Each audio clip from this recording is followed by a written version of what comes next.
going on, guys? It's the fish. It's about 2 degrees in the dungeon right now, so we're gonna try and power through this. But if you watched last week's vlog, you knew that we were going to do the hours challenge, or as I call it, the Ironman challenge, at Sands Poker Room up here in Bethlehem, Pennsylvania.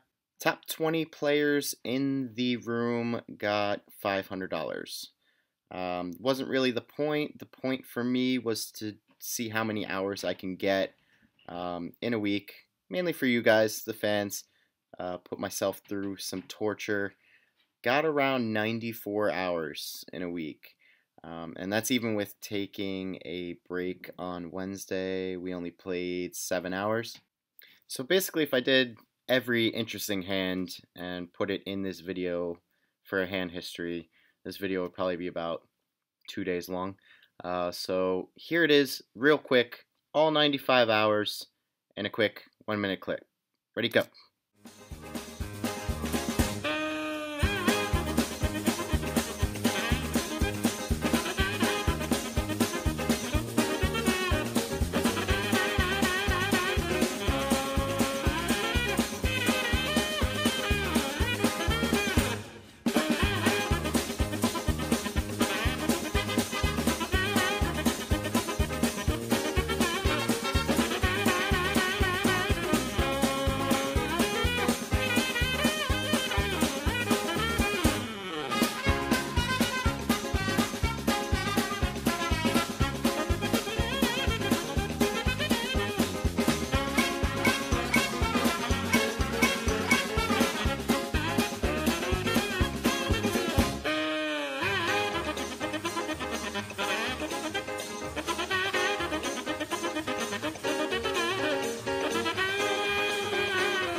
Okay, did you get all that? The original plan was to get all of the played hands, non-played hands, etc. on a whole card, whole card cam, and just kind of pick and choose hands. But I realized how much of a pain in the ass it was, and how rough that was going to be for me for X amount of hours to keep doing that. So by day 2, we stopped filming the whole card footage. Not really going to be doing hand histories here. There were a few that I promised I would put on here for some new subscribers. However, I am going to break down day by day, win, losses, etc., how the day went, table changes, because I feel that is important.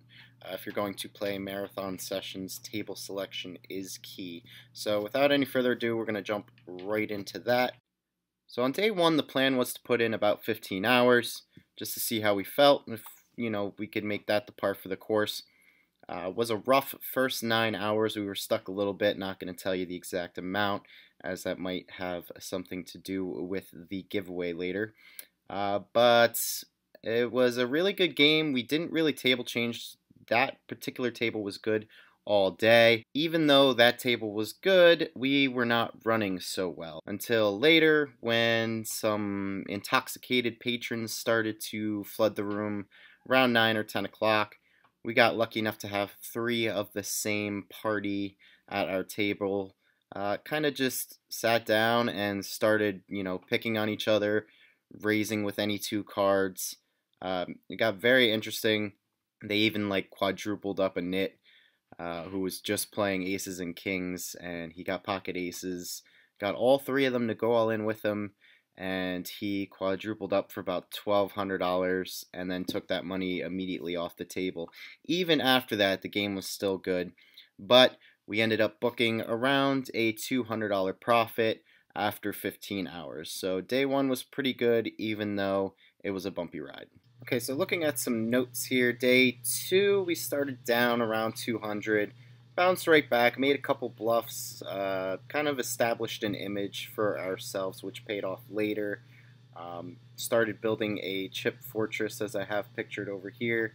I guess it kind of pissed people off that I was just lackadaisically playing with their money, but decided to table change after that game died.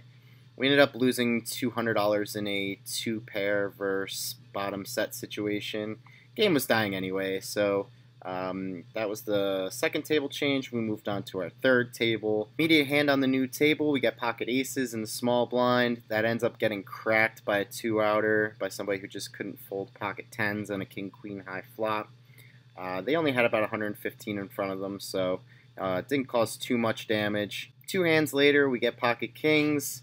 Those end up getting cracked after we flop a set of kings, and the opponent goes runner, runner, flush. Somehow we still ended up turning a profit for the day. So not complaining, but it was a little bit of variance towards the end there. We could have had about a 1K day. We only ended up winning a couple hundred on the day. So that was day 2, up and down, roller coaster ride. Day 3 was short and sweet, to the point.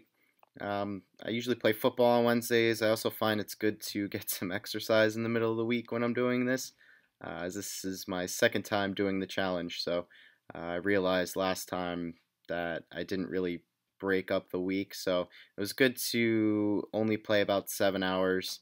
We ended up winning one buy-in, had a couple big hands early on. We did have to wait a half hour for a seat, which kind of sucked, but other than that, everything went smoothly. We played for 7 hours, up a buy-in, day 3 in the books. So day 4 started out at an awful game, just a nitty table with short stackers. A lot of people trying to chase the high hand promotion, which was also going on all week from 10 a.m. to 10 p.m. or 9 a.m. to 10 p.m., something like that. $300 high hand every half hour. So brings in some, stationy players that are just trying to hit their high hands. But I wasted about 2 hours of my life at this game before I finally table changed. Ended up cracking aces with pocket jacks. So kind of the two-outer from day 1 or day 2, whatever it was, helps us out on day 4.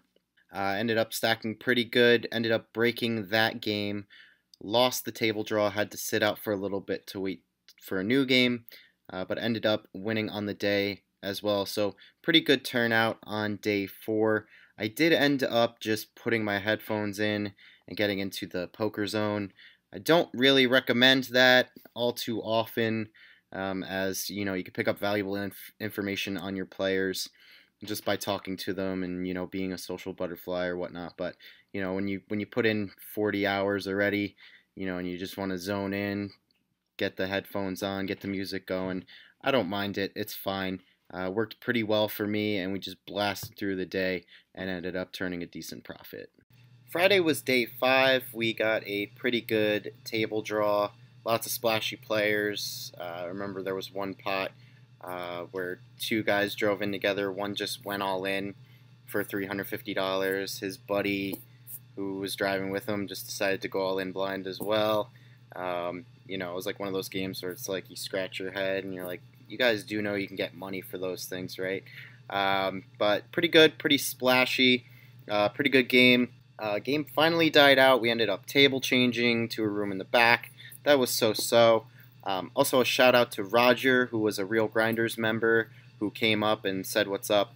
Was not expecting that. I just started this vlogging adventure, so I wasn't quite ready to be approached. But nice meeting you. Hope you get to see this video. It will be on the site.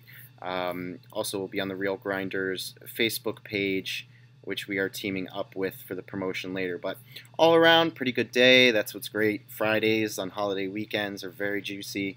We ended up picking up a nice profit on the day, and we move on to day 6.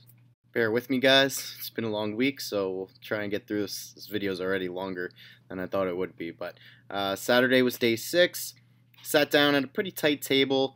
Met some fans of the vlog. I believe their names were Doug and Mark, who follow. Thank you for the follow and the support.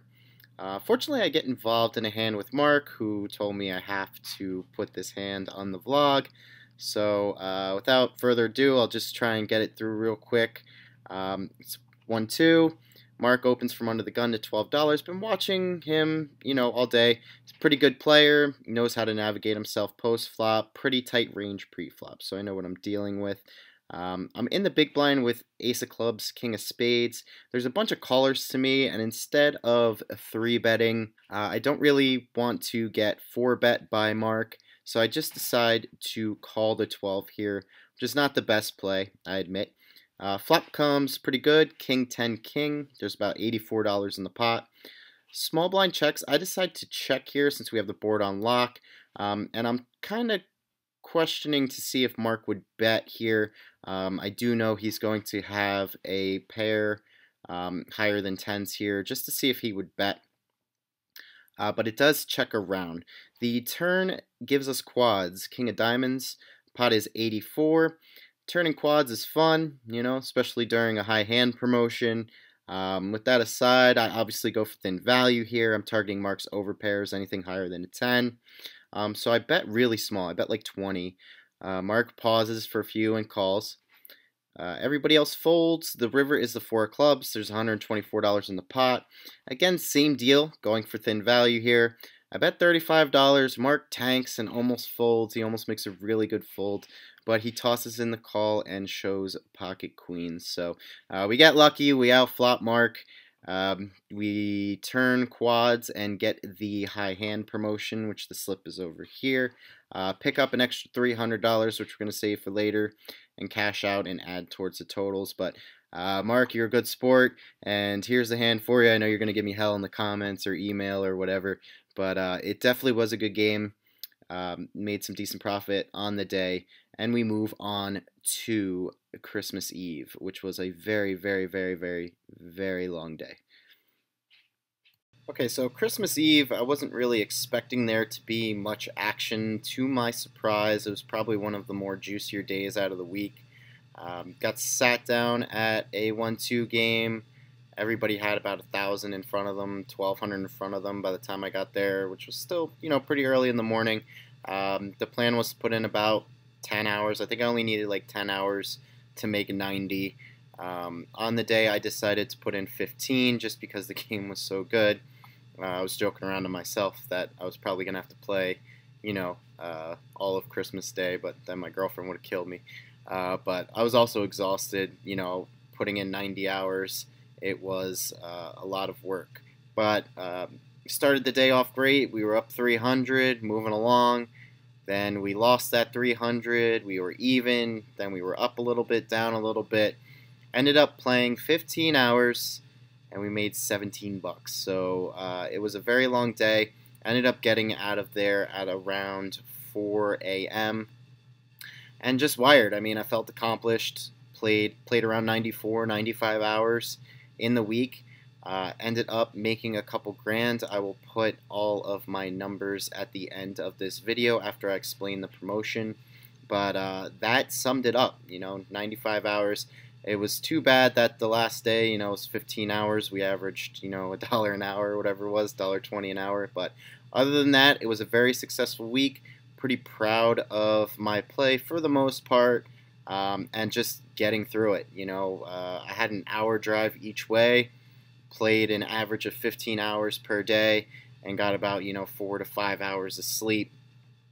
So all around, I think it's a success. But now, without further ado, we will explain the giveaway. Okay, so the rules for the giveaway, basically what we have here is what I like to call the Tower of Crushed Souls, as I like to call it as I was building it. But basically, what I did during the week was I did not cash out at all. Starting day 1, as soon as I cashed out, all the chips went into the bag. Day 2, all the chips went into the bag, etc., etc. Did not cash out. Out of all those chips, I selected a random amount, built this tower, okay, and I'm going to leave it up to you, the subscribers. You have to be a subscriber to take part in this.